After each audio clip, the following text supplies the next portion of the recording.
Good morning, folks. And this morning we're on the website of Ards and North Down Borough Council. And as we see from the snap line in front of us, it clearly states Council sets district rate for 2026-27. I'm sure you're all very glad to hear that. And we're just going to be looking at this information and see what the Council's proposals actually are for 2026-27. And no doubt we'll be experiencing a few cliches and platitudes and throwaway lines, and we've heard all this before, haven't we? But anyway, it says here budget planning began in September when Council agreed a set of clear budgeting principles. These include growing the non-domestic rate base, targeting efficiencies without reducing services. Well, I mean, very easy to say. And making provision for an ambitious capital investment programme. Oh dear, courtesy of the taxpayer, no doubt, and the ratepayer. Throughout this process, and while considering challenging prioritisation decisions, Council has maintained its commitment to investing in the places and services that residents rely on every day. Well, I don't know about other people. I happen to be an Antrim and Newton Abbey Borough Council ratepayer, and all I get from my rates is to have my bin emptied once a week. I mean, this week, Bryson House Recycling didn't even empty my snacker bin, and that's not the first time that's happened. So what we have here is a private company taking public money and not delivering the service. Now, I know the council have said they're going to claw this money back. Whether or not they do or not, well, that's a moot point, isn't it, really?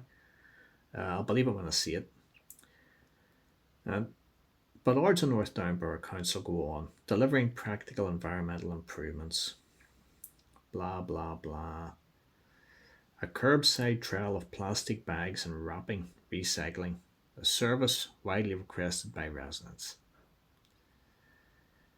And it goes on and it goes on. Strengthening communities and local well-being. Planned enhancements at Ards Blair Main Leisure Centre and Bangor Aurora. So more of the ratepayers' money will be thrown into the black hole that is leisure services. And you will probably never see a return. None of these leisure centres, by the way, actually operate in the black. They all always operate in the red. They're always underwritten by the ratepayer. Always.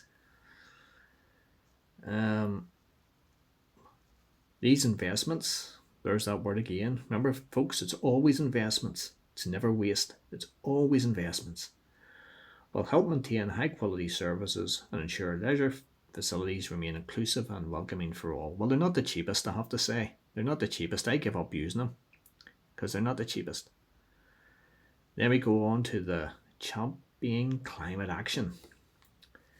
I don't believe a word of this nonsense. I think it's a climate hoax, actually. I think it's just a way to extract more people from their money, whilst at the same time keeping jobs such as directors of sustainability on a six-figure salary and the team in beneath that director. What this is about is parting you from your cash and handing it over to people engaged in this guff here. What a load of nonsense. I don't believe a word of it. I think it's a hoax. These practical steps strengthen local resilience. No, they don't. And promote a more sustainable future. No, it doesn't. Although I'm not opposed to recycling, but I don't believe in carbon reduction. No. I think it's nonsense. CO2 is actually the gas of life. Operational efficiencies to manage costs responsibly. Really? I mean, I don't think public services would know operational efficiencies and manage costs responsibly if it jumped up and bit them. I really don't. The waste is astonishing. Supporting prosperity and economic growth, so they like to say. Investing in the future. Interesting. Council's capital plan represents over £250 million of investment. There's that word again. Over the coming decade, with more than 50% of funding secured through central government partners. In other words, the taxpayer. Responsible financial management requires ensuring predictable capital financing. So you're going to stump up. And the district rate set for 2026-27, Council has agreed a 4.74% increase to the district rate. This equates to approximately £2.40 per month for the average household and around £13 per month for the average business. But I want to know why the rates can never be reduced by £2.40 a month or £13 a month for the average business. I have never heard a viable rationale why that can't happen. Now, what they will tell you is it's inflation. But the belief that there's no fat to trim in these public bodies is quite frankly risible. It's a lie. It's a spoof. It's a myth. There is tons of waste in these organisations. This rate's increase of 4.7% for 2026-27 could be zero if the will was there to cut the waste.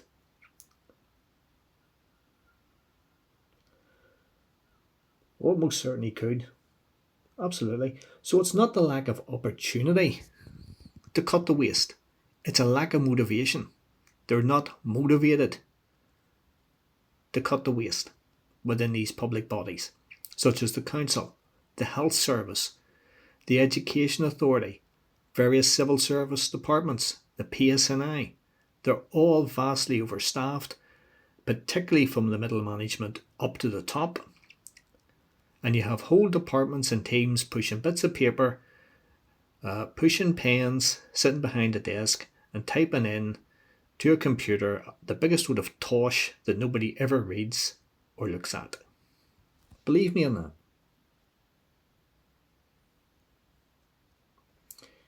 And it finishes off, of course, here we go.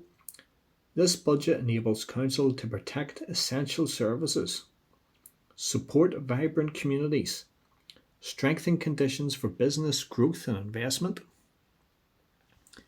and fund the infrastructure required to support the borough into the next decade and beyond. Quite frankly, what can one say? Whoever wrote that has their heads so far up their own backside they must clean their teeth with toilet paper. But as always, let me hear your views and tell me what you think, and I'll see you all in the next video.